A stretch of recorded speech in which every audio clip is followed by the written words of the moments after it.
I had a group of friends who used to get together and play manhunt in a local park at night. Just a different way of saying a big game of hide and seek tag where 3 people start off it and everyone else goes and hides in the park.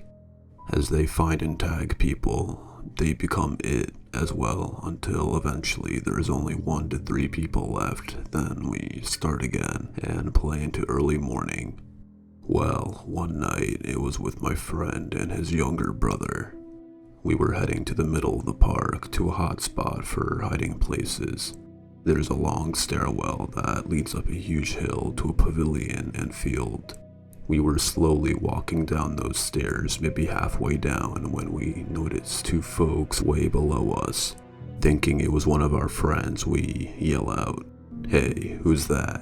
Instead of the normal reaction, which is to call out your name, then sprint away, trying to avoid getting tagged, a strange voice responds, "Who the fuck are you?" We at first start sprinting down at them like we normally would, but then we realized they too were sprinting at us. We don't even hesitate. We turn around and sprint up the stairs as fast as we can, adrenaline kicking in, hair sticking up on the back of our necks. We make it up to the top of the hill and pause. When I look back, they are right behind us, not more than 10 feet away, which is absurdly fast because of how much distance we had between them to begin with. We lose our shit and start sprinting as fast as possible to the park trail that wraps around the entire park and leads to a road where one of our friends live and that we use as a meetup spot between games. It's a 2-mile run from where we are, so we have to book it, sprinting as if our lives depended on it, occasionally looking back and seeing the 2 people following behind. As we get near, our energy is spent, but we push on and make it to the street, looking back, and there's no sign of the 2 strangers anymore. All of our group is back at the house, lounging on the driveway, having decided to prank us that night. While we were off in the park searching for them, they would meet back at the house until we gave up. We shared our story with them, and some laughed in disbelief, but we never discovered who they were. All I know is that they were incredibly fast and shady as fuck.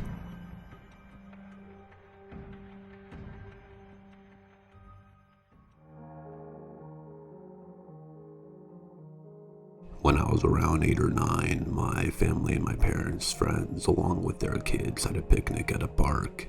My friend John and I were running around as kids do, playing tag.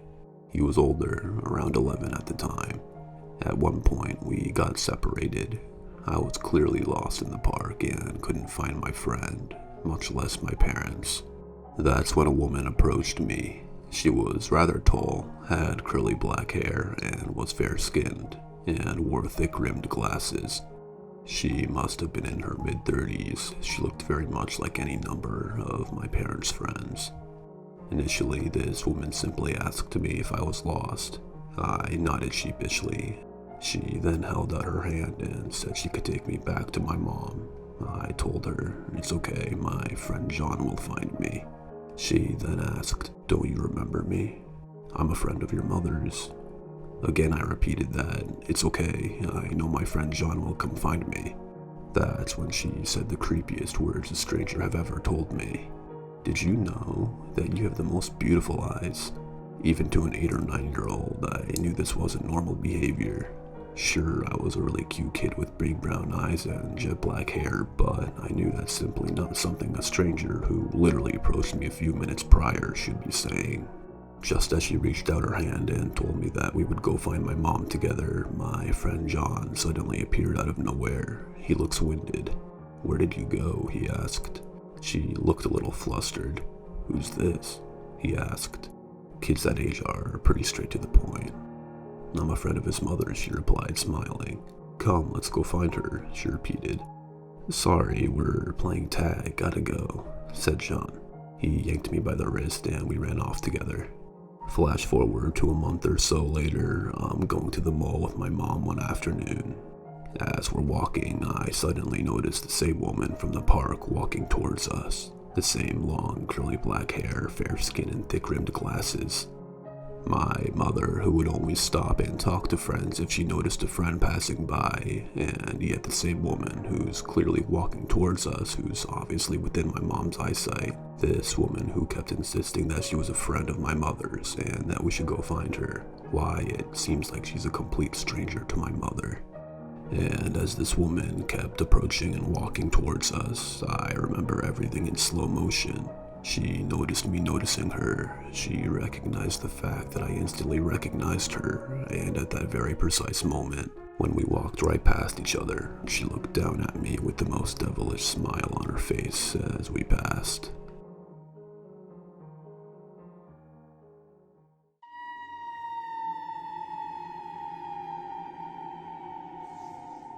My brother is a deputy, and at the time I worked as an EMT for a small town in northeast Colorado.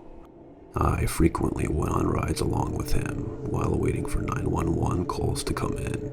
This took place in Amherst, Colorado. The town is very small. Amherst has about 50 people, a church, some houses, a grain tower, and a park. It was around 3 a.m. and we were about to call it a night. As we were making our last check on Amherst, we noticed movement at the park, but couldn't tell exactly what was going on because it was pitch black. We drove up and stopped along the side of the dirt road, flipped on the spotlight, and as we moved the light around the park, it finally settled on the back of a young girl, maybe 13, sitting on a swing with her back facing us. We left the spotlight on her.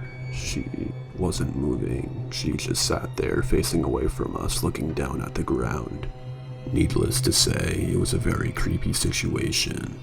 We both looked at each other with that face you make when something is out of the ordinary. I quickly suggested that we should call her over using the PA system. He agreed. As we looked back over, she was gone. I mean, no signs of anyone anywhere. The park is in a wide open area. There's no way she could have gotten out of sight in the amount of time that we had our exchange of words. I remember saying, should we get out and look for her? Maybe she hid behind one of the park toys or something. My brother just looked at me and said, fuck no, and drove away. It still creeps me out a lot to this day.